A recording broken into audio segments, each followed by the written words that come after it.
Hi guys, and welcome back to Is It Worth It Reviews. I am Srboljub Stojanovic, and today we are talking about a very affordable DAC for a change. It costs $200 and it's coming from SMSL, an expert for a budget good value products. And it's called D6S. And this is just a good old standalone DAC. No headphone output, no streaming section. So in the back you can see a standard set of digital inputs: USB, coaxial, optical, and of course Bluetooth antenna.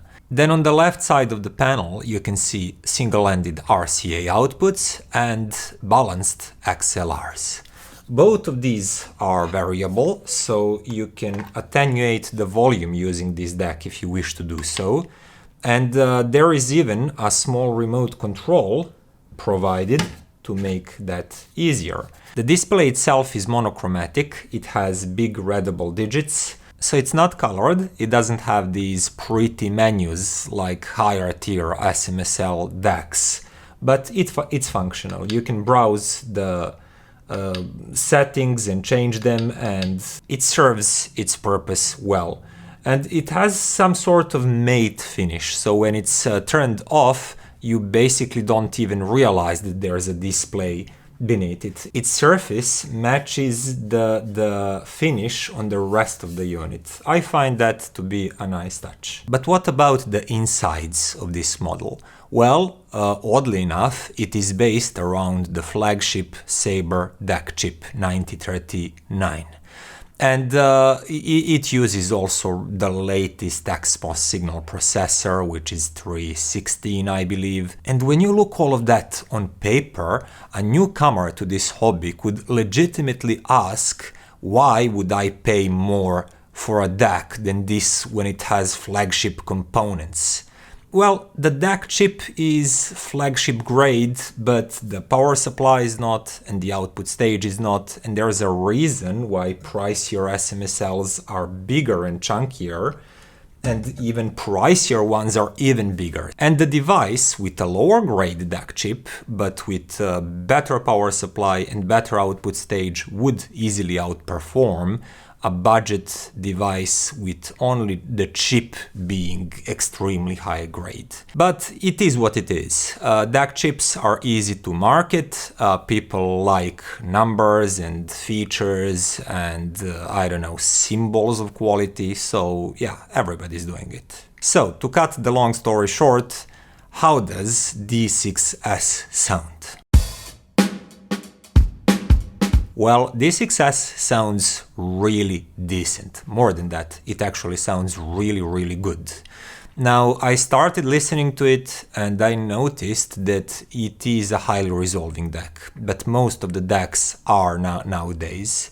And the thing that differentiates really good ones is that they do not sound flat, boring, and two-dimensional. And the good thing is D6S doesn't. It has lively, engaging sound and pretty good kick and grunt in the bass line.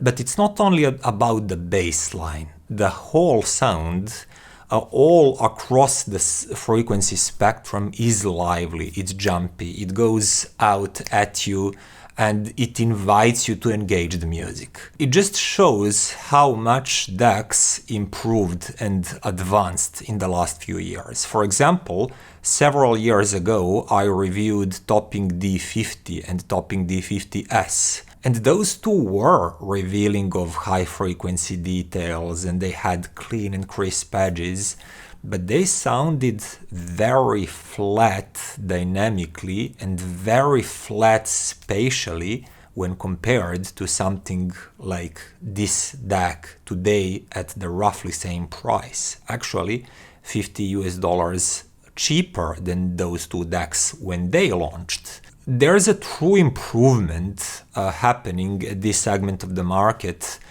when you compare it to what was a few years ago. But to truly assess a DAC's worth in today's market and with today's competition, you have to compare it with some of that competition. And if you follow my channel, you know that I like to compare vertically with both cheaper and more expensive devices, so I can find the correct place for that DAC. And to do that, I first started with SMSL SU-1. This is a small but really talented DAC. It only has single-ended outputs, and the power supply is not even included with this DAC, so you have to use some external 5 volts supply, which is not the case with D6S. But all of that said and done, SU-1 sounds really nice and resolving and lively on its own. But when you compare them directly, you do notice that D6S is punchier, and that especially goes for the bassline. So that bassline authority and grunt is definitely better on D6S. And you do not notice that with every song. For example, if you listen to like a low-key vocal music or something like that, acoustic guitar, you would not notice that. But play some bassy music, some engaging music, for example like this, and you'll quickly realize that D6S has slam and impact that SU-1 cannot match. Aside from that, its soundstage of D6S is a little bit more spacious. Things tend to sound just a touch less flat and two-dimensional, and they are like engaging more towards you. And it just feels a little bit more palpable and more realistic in space than SU-1. Now that difference in absolute terms is really not that big, and if you're listening both of these on an entry-level system, let's say SMSL A300 amp and Wharfedale Diamond speakers, there's a big chance that you wouldn't even notice a difference, or you would notice something, but it would be much smaller than the differences that I'm describing. On the other hand, in a better setup, in a more revealing setup, you could easily notice that D6S is a step above SU-1. Now that led me to my next comparison with Topping E30 II. And this DAC sounds a little bit darker and tamer up top, but it does have a bit more of the bassline fullness and punch than the SU-1 that we were just mentioning. So in some ways it was more of a match to D6S. So it does sound similarly three-dimensional and similarly full, but D6S feels more open and more revealing in that upper mid-range and in high frequencies. And it also has a bit livelier, punchier, more engaging behavior than E30 II. So it feels to me that D6S is combining the best from SU-1, which was that clarity, that mid-range detail retrieval and good frequency extension up high, with that fullness of Topping E30 II, and then adding a layer of dynamics and engagement that neither of these two DACs have.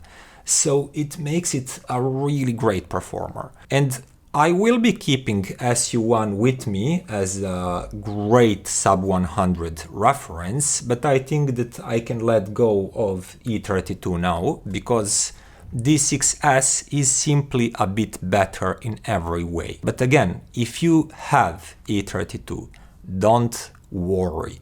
It's still a great DAC, the differences are quite small. I have to zoom in on them because I have to make a comparison and to somehow present those differences. But in an entry-level system, you might not even notice much of them. And the last comparison is going to be with several DACs, actually.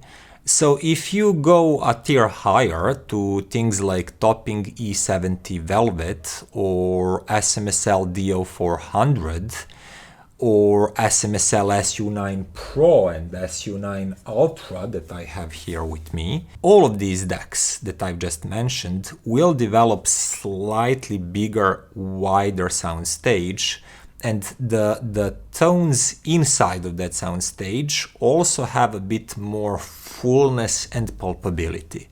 So it's not about getting outright more clarity. It's not like some sort of veil has been lifted. That does not happen. D6S is plenty revealing, clear, crisp, focused, dynamic and punchy. You do not get more on that front. You just get all of that a bit supersized and sounding suddenly bigger, so you feel like your soundstage is enveloping your speakers a bit more, and it's like upgrading from 32 to 42-inch screen, something like that. And there's a beauty in that too. Even though, technically speaking, you do not get much more, you do notice details and positionings easier. And that scale, that bigger scale, is just closer to something that feels lifelike. And the only outlier of this group of DACs that I mentioned, like E30 Velvet, D400, SMSL SU-1 Pro and Ultra, is the only one that's slightly different is probably Ultra, that's even a bit cleaner, crisper sounding than the rest of the bunch. So you can notice the pattern here. If you go from SU-1 to D6S, you pay 2.5 times the price. And you can notice a difference. D6S does sound better, but not 2.5 times better. Then if you're thinking that you would like something better than D6S, and you think like, can I buy something for 250 or 300 and it will be 50% better? No, you cannot, because D6S is a really great DAC for 200s. And if you look at the market and you still see some older DACs that were 350, 400 selling, but they launched a year and a half ago, the chances are that D6S is actually going to outperform them slightly. But in this lineup, if you want even more than D6S can offer, even slightly bigger, more realistic, more palpable soundstage, the only thing to go for are these 450, 500 DACs. Once again, 2.5 times pricier, but like, I don't know, 20% better sounding. And I suppose that you know that I'm just inventing these percentages because there is no way to add a percentage to something we hear and perceive. Some people that are completely batshit crazy, like I am, will probably zoom in on those differences and claim that they are bigger than many other people that will hear these DACs and say like, they all sound good to me. There is a small difference, but yeah, I wouldn't bet on a double-blind test or something like that. Which actually leads me to the conclusion. SMSL D6S, one of the many SMSLs on the market, is a pretty fine DAC.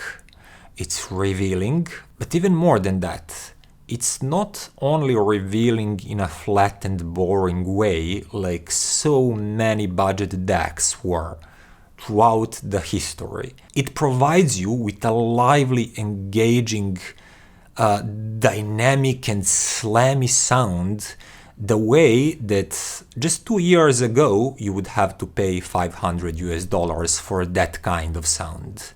And this means that if you haven't been upgraded your DAC for a few years now, you'll probably be amazed by the performance of something like D6S. On the other hand, if you bought a decent DAC in a last year of roughly the same price, wait for it. Don't let the FOMO get to you. What SMSL is doing is that they make models very often, and it's always a small evolution. And from one model to another, it's a subtle difference. But if you wait for a few of these iterations, you would be getting a really decent upgrade. So for guys out there that are maybe still on DACs like Topping D50 or D50S from that time, and were waiting for something that would be a really decent improvement from that, this is it. In my opinion, this is the time when it's worth upgrading. But if you are on something newer and better, no need to panic. You do not need to follow every step of the evolution. I'm doing it because I'm reviewing them and I'm sharing this information for you. But if I was the end user, I would follow the tactics of upgrading my DACs like some big scale fight from a movie. You know those lines. Hold, hold, hold, now. And with some other brands, I would advise 1 or 2 holds before upgrading, but with SMSL and their rate of presenting new models, wait for 4 holds, and then you can think about an upgrade. So that would be all for today, guys. I hope you liked this video, and stay tuned for the next one. Bye.